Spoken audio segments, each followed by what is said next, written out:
when I'm consciously present, it's like the game of life slows down for me. I can navigate freely without self judgment, anxiety, or doubt, and with more courage, peace, and intention. Absolutely, because all of this is working for my awareness and actions. That as my awareness and actions kind of come together, I I can more quickly get to stillness, and stillness is really revolving around my breathing. And so it's a whole cycle that I'm getting better and better at, which is realizing that, taking a deep breath in, letting go, being aware of what I am and what I'm doing just is so wonderful.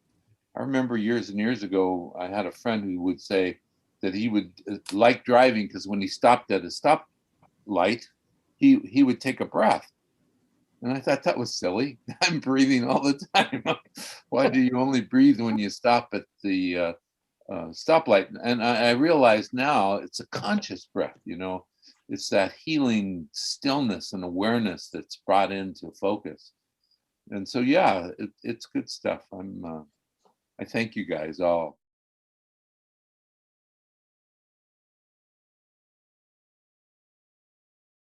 I guess she mentions that being in resistance is kind of like not being in reality, and it's that's kind of like typical for me. And being a type 9, I like to have like a inner fantasy that everything's okay, and so it's hard to get firm and grounded in reality because there's my peace comes from illusion of everything's okay. But when I'm grounded and I'm reminded, I let go of the control of my what's happening inside of me and what's happening inside of me, and just surrender to God. And those are I guess that's a beautiful thing about this practice, is that it reminds me to let go and surrender to God and be present with Him. So yeah, that's the difference between when I'm in control and surrender.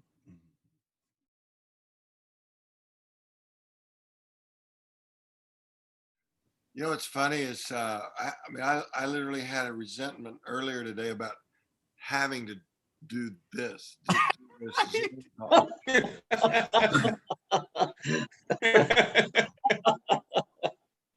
Saturday is like my only day, right? It's the only day that I get for me. And I was like, oh, hell, I got to do that thing. It was actually a thought occurred last night. But see, that's the problem, though, is not seeing this as something for me. It's often a problem for it too, right? Is, I'm doing that for me. This is about my thing. I'll tell a quick story about being at work, and one of our doctors died, and one of the directors had this idea about how we should memorialize that loss, and what should we do about our collective grief. And she started telling me how to do my job. And I literally said to her, I said, Sarah, you're going to have to trust me. I've been doing this 20 years. I've been a chaplain a long time. And I said it nicely. I walked away. I was mad as hell. I was like, I really resented that. And no kidding, went around the corner and that damn ding dong deal went off on my phone telling me to breathe. So I pulled into a corner there and breathed. And I said, okay, Jeremy, listen, let go of that resentment, and she's telling you something. you have the gifts and skill to meet whatever need that represent. I started thinking of some really creative ways to go along with her idea, and I got to a pretty good place. And I just, I breathed, and that resentment went away. I saw her. That's what's happening when I do it. There's less of me. Do it. There's more of the other, whether it's a person or God.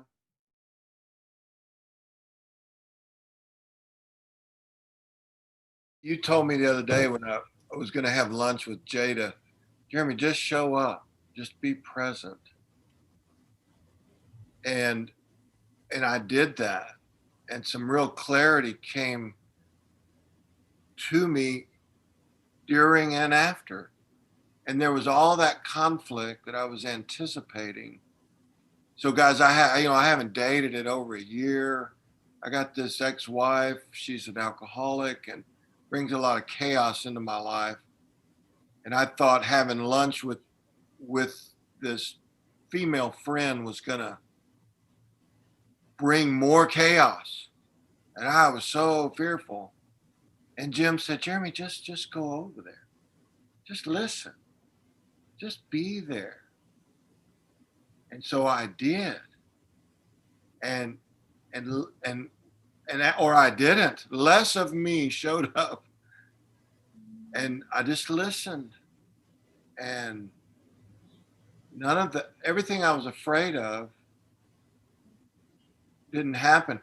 But if I had not tried to be present, I would have made that shit happen.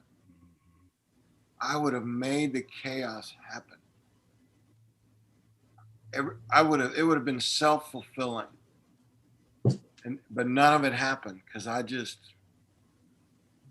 showed up and just listened and got out of the way, sort of. I thought of that with resistance as a trigger to your inner fears and conflicts.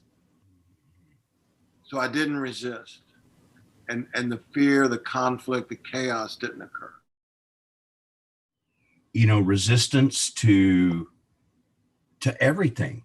Because religion and all of its parts has imposed upon us so many, I want to cuss here, damn things, that are supposedly to set us free, and about 90% of them never seem to do anything except add another thing into your to-do list, and what Jim is clearly trying to say in the book, this is not another thing for your to-do list, right, Jim? This practice. No. This is an intention where you're falling into the presence of God regularly throughout the day. That's all it is. It's holding the intention that you're gonna be conscious of God, at least at these sort of star points during your day. And we're using the clock as a friend. It can start to feel like an enemy. I've already been there and done that. But here's what's on the other side of that. Once the clock is no longer your enemy, and somebody was saying it, I forget, the shift, Steve Conroy, you were talking about this, where you hold it more gracefully. And there's a shift in the way you see that reminder coming around. It's not like some taskmaster going, Arturo, have you done your to-do list? Oh, you're such a crummy Christian. What's wrong with you? Which is, I'm talking to myself, really. That's what I hear.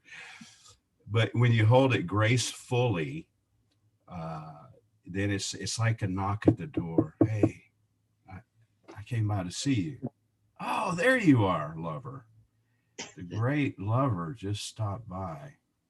Who wouldn't, and this is Jim Peeney now, who wouldn't want to stop and have a conversation with him?